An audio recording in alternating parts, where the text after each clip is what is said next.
Bienvenue sur Diamant Brut, le podcast qui aide les entrepreneurs indépendants, les artisans, les coachs, les thérapeutes, bref, tous ceux qui ont décidé de prendre leur destin en main à améliorer leur visibilité et donc leur croissance. Je m'appelle Émilie. Et moi, Anna. Nous avons 20 ans d'expérience en marketing et décryptons pour vous les techniques marketing utiles et faciles à mettre en œuvre pour vous. Nous avons été entrepreneurs indépendantes aussi, alors nous savons que vous êtes débordés. Donc promis, on va tout faire pour vous gagner du temps et des clients. On est ravis de vous retrouver avec Anna pour ce tout premier épisode de Diamant Brut dans lequel on va s'atteler à la création d'entreprises en 2021. Surtout, restez bien avec nous jusqu'au bout parce qu'on va vous donner un petit exercice pratique qui va vraiment tout changer pour votre marketing et votre communication de 2021. Alors dis-moi Anna, est-ce qu'il faudrait pas être un peu fou pour lancer sa boîte là en 2021 en pleine crise de Covid ? Si, carrément, un peu. Mais bon, moi je dis pourquoi pas. Ouais, remarque, t'as pas tort, hein. De toute façon, pour se lancer, comme vous le savez, il faut un grain de folie, une envie d'aventure, peut-être un peu d'inconscience même. Et finalement, ça tombe bien, parce qu'on a tout ça, et sûrement que vous aussi.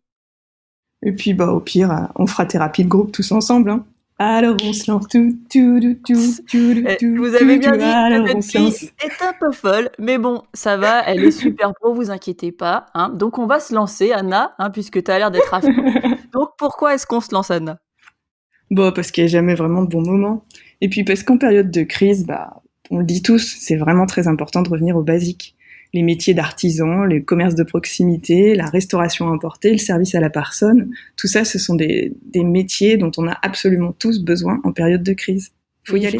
Je te rejoins carrément là-dessus. Et puis, c'est vrai que en plus de ça, dans ce climat un petit peu d'angoisse, on est tous un peu stressés. On attend au jour le jour les annonces du gouvernement pour savoir à quelle sauce on va être mangé, quel que soit le pays dans lequel on vit. Mais c'est vrai que prendre les rênes de son destin, ça peut être hyper grisant. Alors, on en revient à ce petit grain de folie, mais prendre son destin en main, c'est quand même rassurant quelque part.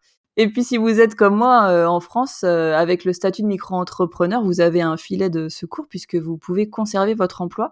Et la déclaration de micro-entreprise, si vous y avez droit, mais la plupart des métiers, des métiers peuvent accéder à ce statut qui a été en plus dont les maximums de revenus ont été augmentés il n'y a pas si longtemps que ça, donc qui est hyper confortable pour démarrer. Il vous suffit de déclarer en ligne avec une pièce d'identité, c'est hyper rapide. D'ailleurs, on vous mettra un lien dans les notes de l'épisode pour tout comprendre sur le statut de micro-entrepreneur et s'il convient à ce que vous faites. Et puis toi, Anna, c'est vrai que en étant à l'étranger, il y a aussi des avantages. Oui, voilà, moi ce que j'ai fait, c'est différent, c'est un suivi de conjoint à l'étranger. Donc, comme ça vous est peut-être arrivé, vous avez peut-être été obligé de quitter votre emploi. Mais moi, à l'époque, je l'ai vécu comme une chance incroyable de faire complètement autre chose et de me réinventer. Et je vous conseille vraiment de le vivre comme ça aussi. Vous n'êtes pas obligé de faire un tel écart professionnel que ce que j'ai fait moi, parce qu'à l'époque, j'ai quitté le marketing de SFR, Paris La Défense, 10 années de marketing, responsable marketing, blabla. Et je suis devenue prof de salsa à Pékin. Donc, ok, là, c'est un gros changement. Mais mine de rien, il y avait quand même du marketing dans ce que je faisais, parce que quand on est prof de salsa, faut trouver ses clients, faut fidéliser ses clients. Je suis sûre qu'on en reparlera dans d'autres podcasts, mais voilà, ça a été une fabuleuse aventure. Doit savoir tout faire, ouais, t'as raison. Exactement. Et voilà, il y a aussi des moments de solitude, mais c'est surtout une fabuleuse aventure, et c'est ce qui me permet de vous dire vraiment aujourd'hui que tout est possible. Allez-y. T'as raison. Et puis, en fait, pour continuer là-dessus, je voulais vous dire pourquoi nous on a décidé de se lancer, parce que c'est vrai que ça peut paraître un peu fou. J'imagine les yeux de l'entourage. Ah bon, vous lancez votre boîte en 2021, mais bon, en pleine crise de Covid, c'est n'importe quoi. Mais en fait, nous, ce qu'on s'est dit avec Anna, c'est que honnêtement, voir tous les petits commerçants qui ont galéré à se réinventer pendant le confinement, surtout pendant le premier confinement en France, qui était hyper strict et où tout était fermé. Ça nous a fait de la peine et puis on s'est dit que notre expérience pourrait vraiment aider les commerçants qui se retrouvent sans site web, qui peuvent pas vendre leurs marchandises. Et nous, de notre côté, on se disait, mais en fait, on est en 2020, 2021, et puis on a l'impression que le marketing digital, tout le monde en fait, mais en fait, pas tant que ça. Donc, on a envie d'aider les autres. Et puis, on a toutes les 2, alors Anna l'est toujours, mais moi j'étais expat aussi pendant très longtemps. Et puis, c'est vrai que souvent les expats, quand on arrive à l'étranger après un suivi de conjoint, on garde son dynamisme et on a envie de faire des choses, de créer une activité. On n'a pas forcément la fibre ou la compétence marketing et on s'est dit que c'était dommage en fait tous ces talents gâchés qu'ose pas se lancer. Donc on serait ravis d'aider les expats pleins de talents à démarrer. Et puis on veut rien regretter, hein. On a qu'une seule vie, donc encore plus en cette période un petit peu compliquée pour tout le monde. Donc ne regrettons rien et puis allons-y, non? Qu'est-ce que t'en penses, Anna? Oui, oui, carpe diem. Bon, oui, oui, ok, c'était bien sympa là, toute cette minute philosophique, mais mais on sait ce que c'est. On a vraiment toutes les deux été entrepreneuses et donc on sait ce que c'est. C'est évident. Vous avez une pile de factures à payer, vous avez des clients à servir là tout de suite, vous êtes pris par l'urgence. Vous avez une stratégie de com à mettre en place et donc là, nous aujourd'hui, Émilie, qu'est-ce qu'on pourrait proposer à nos auditeurs pour les aider? Alors, là, la base, en fait, on va essayer de construire ces épisodes de façon à ce que qu'on puisse prendre les choses dans l'ordre et puis que ça puisse vous aider à avancer. Donc la première chose à faire, la base du marketing et de la communication, c'est de vous demander pourquoi. Je m'explique, pourquoi vous faites cette activité. En fait, c'est la base pour bien penser son marketing, et d'ailleurs, pour prendre presque toutes les décisions par la suite. En fait, on n'essaie pas de savoir là quel service ou quel produit vous vendez, mais bien pourquoi vous le faites. C'est bien différent. Je vais vous donner un exemple. Avec notre agence digitale 47.7 et puis ce podcast, nous, ce qu'on veut, c'est aider les indépendants, pardon, à mieux réussir. Et en fait, si ça doit passer par des prestations ou de la formation, c'est presque annexe. Oui, c'est ça. Nous, ce qu'on s'est dit, c'est, on veut assister les entrepreneurs, les indépendants, leur donner le petit coup de pouce. On sait que vous avez de l'or dans les mains et on veut juste que tout le monde le sache. Et donc voilà, ce pourquoi là, c'est très très important. C'est en définissant la raison d'être de votre entreprise que tout va devenir plus clair. Posez-vous la question. Qui vous voulez impacter ou servir? Donc c'est vraiment une grande question et c'est peut-être plus facile à dire qu'à faire. Émilie, est-ce qu'on aurait des tuyaux pour aider nos auditeurs là-dessus? Alors oui, là, il y a quelque chose qui me vient en tête. Il existe un TED Talk, une conférence TED, TED, une excellente conférence sur le sujet du pourquoi par Simon Sinek. C'est une des interventions les plus inspirantes que je connaisse. On va d'ailleurs vous mettre le lien dans les notes de cet épisode. Et en fait, il explique tout ce processus pour définir son pourquoi. D'ailleurs, il aborde l'exemple d'Apple, et en fait, pourquoi aujourd'hui Apple est capable de nous vendre des téléphones à plus de 1 000 € alors que, il y a encore 15-20 ans, on n'aurait pas dépensé, peut-être, Anna, c'est la spécialiste, de la téléphonie mobile, mais, peut-être pas plus Ouais, d'une centaine d'euros, hein, Anna, pour acheter un téléphone. Je me rappelle nos vieux avant Nokia. l'arrivée de l'iPhone, c'est ça, les clients n'auraient pas mis plus de 100 euros et surtout, l'important pour eux, c'était de ne pas perdre la batterie. Et puis, l'iPhone est arrivé. Et voilà, et du coup aujourd'hui, ça nous paraît presque normal, enfin, de dépenser plus de 1 000 € dans un téléphone et tout ça, Simon Sinek, il l'explique.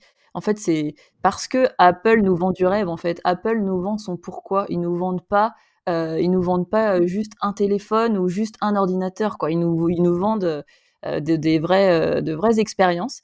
Mais parce que nous, on sait que vous êtes débordés et qu'on a envie de vous apporter du concret à chaque podcast et que ce pourquoi, ça peut vous paraître un concept un peu flou. Ce qu'on vous propose aujourd'hui, c'est de vous présenter en une phrase, d'expliquer votre activité, de la résumer en quelques mots.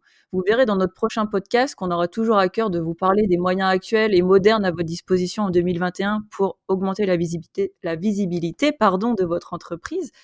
Mais pourquoi est-ce qu'aujourd'hui on vous demande de réfléchir à votre phrase à vous? Bah parce que c'est un moyen concret pour améliorer fondamentalement la communication autour de votre activité tout de suite et maintenant.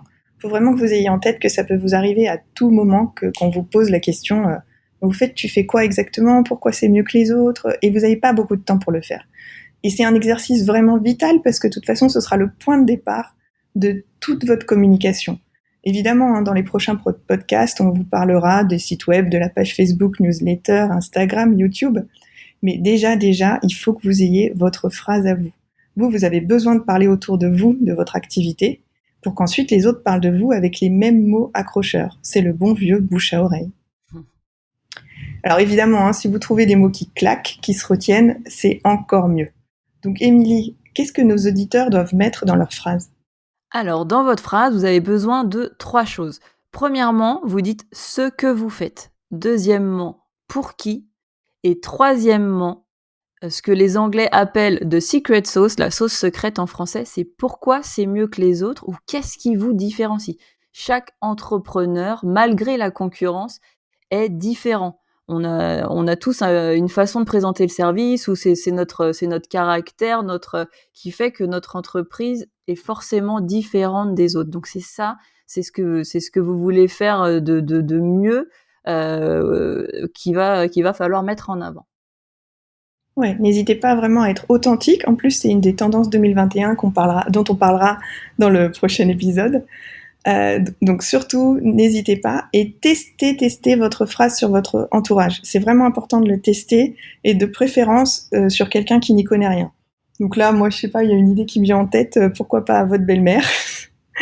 Et bon alors, coucou à toutes les belles mamans, hein, on vous aime. Mais revenons à nos moutons. Du coup, quel conseil est-ce qu'on peut donner encore sur cette petite phrase pour bien réussir à l'articuler, Anna ? Ouais, projetez-vous. Dites-vous que ça va vous arriver à tout moment. Donc, je l'ai peut-être déjà dit, hein, à la sortie de la caisse au supermarché, dans le métro, vous avez 20 secondes, il y a quelqu'un qui vous a croisé et qui vous demande ce que vous faites. Idéalement, essayez d'avoir des mots qui se retiennent et surtout, restez vous-même. Il faut être authentique. Donc, il faut dire à votre façon et sans modestie ce que vous faites. C'est vraiment mieux, ça. Faut s'interdire la modestie, peut-être être un petit peu à l'américaine. Ouais, c'est vrai que c'est très français. On n'ose jamais dire. Alors, pire que nous, il y a les Japonais, pour avoir vécu au Japon, qui sont très, très, très modestes. Mais c'est vrai que le français, on n'est pas très bon pour se vendre. Non, c'est vrai. Donc, ne perdez pas du temps à faire des tours, etc. Il faut vraiment être concis. Essayez de formuler de manière la plus concise ce que vous faites. Juste naturellement, de façon authentique et sans modestie. Lancez-vous, que ce soit sous la douche ou sous un arbre, hein, mais vraiment, je vous conseille d'y réfléchir. Et puis, on propose de vous aider aussi. Et comme on est plutôt sympa, Émilie et moi, on carrément propose... sympa, Anna, là. Oui, d'accord. Alors, comme on est carrément sympa, voilà. Émilie et moi, on vous propose de vous aider. T'as raison, la modestie, faut l'oublier cette fois. Hein. Voilà. Et donc, comme on est hyper trop sympa, envoyez-nous vos phrases sur le post Facebook dédié. On vous envoie le lien dans les notes. Envoyez-nous vos phrases, vraiment vos brouillons de phrases que vous avez trouvés là sous la douche ou sous votre arbre. Et nous vous dirons ce que nous en pensons. Ouais, en fait, on va regarder si ça nous paraît clair et pertinent. Donc, vous nous donnez quand même votre secteur d'activité. Ça sera peut-être un petit peu plus parlant pour nous aider. Et puis, on va vous envoyer des suggestions d'amélioration directement dans les commentaires sur la page Facebook pour améliorer votre pitch. Alors, pitch, ce n'est pas un gros mot ni une brioche avec des pépites de chocolat dedans. De pitch. C'est le mot à la mode, c'est le mot anglo-saxon pour dire la phrase choc qui résume ce que vous faites, ce que l'on retient. Dans tous les concours de start-up, il y a on s'entraîne à pitcher sur scène notre produit. Donc, n'hésitez pas. Et lors d'un prochain podcast, si vous êtes d'accord, on pourrait même citer quelques-uns des pitchs. Enfin, des pitchs dans ta poche. On va vous faire de la publicité gratuite. Donc, écrivez-nous, surtout, ne soyez pas timide. C'est votre tâche du jour ou de la semaine pour qu'on puisse vous aider, en fait. Ce qu'on vous proposera, nous, dans le prochain épisode, ce sera de vous parler des tendances 2021 qui seront directement applicables à votre petite entreprise. C'est vrai, évidemment, on a toujours envie de parler d'Apple et des grands exemples, mais on aura à cœur, nous, de vous parler de vous, de vos activités, de nous, ce qu'on a fait en tant qu'auto-entrepreneur, en tant qu'expat, suivi de conjoint. Donc, ce sera pour vous. Donc, pour pouvoir nous suivre, s'il vous plaît, abonnez-vous et puis laissez-nous une belle note de 5 étoiles sur la plateforme de votre choix. Et ça nous aidera à nous lancer. Donc, un grand merci et partagez. Exactement, un petit partage peut faire beaucoup. Et puis aussi, si jamais vous avez des questions, des choses que vous avez envie qu'on aborde, qui vous posent problème en ce moment, des choses que vous voulez donc qu'on aborde dans les prochains épisodes, n'hésitez pas à nous envoyer un petit message sur l'adresse bonjour@477.fr et on traitera les demandes dans de prochains épisodes avec plaisir. À très vite. Ah mais moi aussi hein. Attends là, là c'est bon, tu t'enregistres. Attends, on va refaire là. Et nous vous dirons ce que vous en pensez. Vous nous Ça y est, direz ça ce part en live. que vous pensez de nous. Allez, c'est reparti.